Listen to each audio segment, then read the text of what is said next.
नमस्कार दोस्तों, मैं विंध्य क्षेत्र से रीना सिंह गहरवार पेशे से शिक्षक हूँ और साथ ही पीएचडी स्कॉलर हूँ।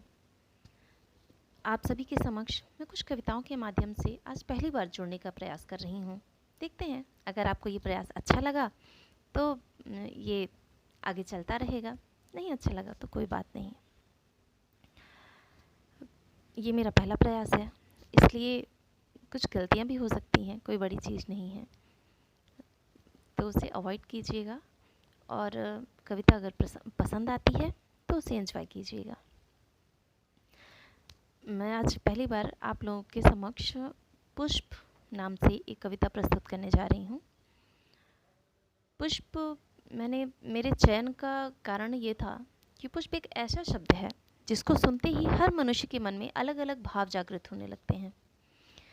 अगर कोई प्रेमिका है तो प्रेम भाव से वो पुष्प अर्पण करना चाहेगी। कोई किसी से दोस्ती करना चाहता है तो दोस्ती के भाव से वो पुष्प देना चाहेगा।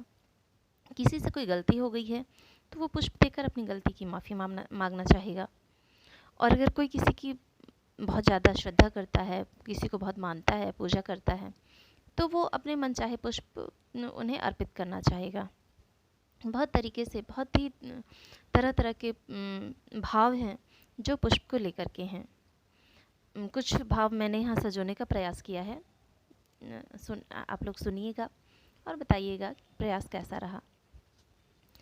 बिछा दूँ फूल राहों में अपने दिल के चिलमन से, बिछा दूँ फूल राहों में अपने दिल के चिलमन से, करो बस पथ प्रदर्शन तुम, सजा दो फूल राहों में। ये जो पुष्प हैं दिलवर, कभी बनते निशाने इश्क की, कभी सजते कफन पर हैं।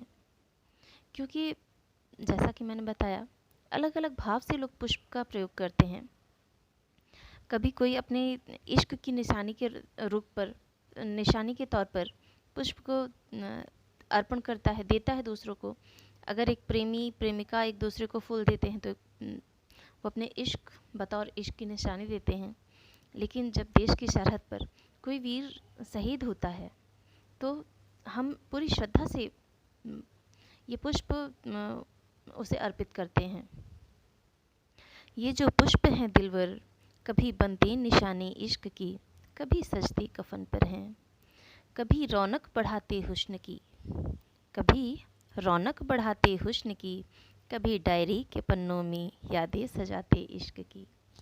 क्योंकि एक सुंदरी का श्रृंगार भी पुष्प के माध्यम से बहुत तरीके से हो सकता है। आज के टाइम पर तो हमारे पास बहुत सारे ऐसे प्रसाधन हैं जिनसे हम साज श्रृंगार कर सकते हैं, पर पहले के टाइम पर पुष्प एक ऐसा माध्यम था जिससे सुंदरियाँ तरीके तरीके के साज श्रृंगार की वस्तुएं बना करके और अपने श्रृंगार किया करती थीं। आज भी बहुत से लोग, बहुत से ऐसे राज्य हैं हमारे भारत में जहाँ सुंदरियाँ पुष्प से श्रृंगार करती हैं। पुष्प के कई तरीके के गहने बनाए जाते हैं और उनसे श्रृंगार होते हैं। कभी रौनक बढ़ाते हुस्न की, कभी डायरी के पन्नों में यादें सजाते इश्क की। पर ये तो सबके अपने अपने भाव हैं, सबके अपने अपने विचार हैं। पर जो पुष्प को लेकर मेरे विचार हैं, जो पुष्प को लेकर मैं सोचती हूँ, वो मैं आप सबके समक्ष रखने का प्रयास करती हूँ। सजे हर द्वार फूलों से, सजे हर द्वार फूलों से, लगे हर द्वार वंदनवार। सजे हर द्वार फूलों से, लगे हर द्वार वंदनवार। यही चाहत हमारी है, सजे हर द्वार फूलों से, यही चाहत हमारी है, लगे हर द्वार, सजे हर द्वार फूलों से। धन्यवाद।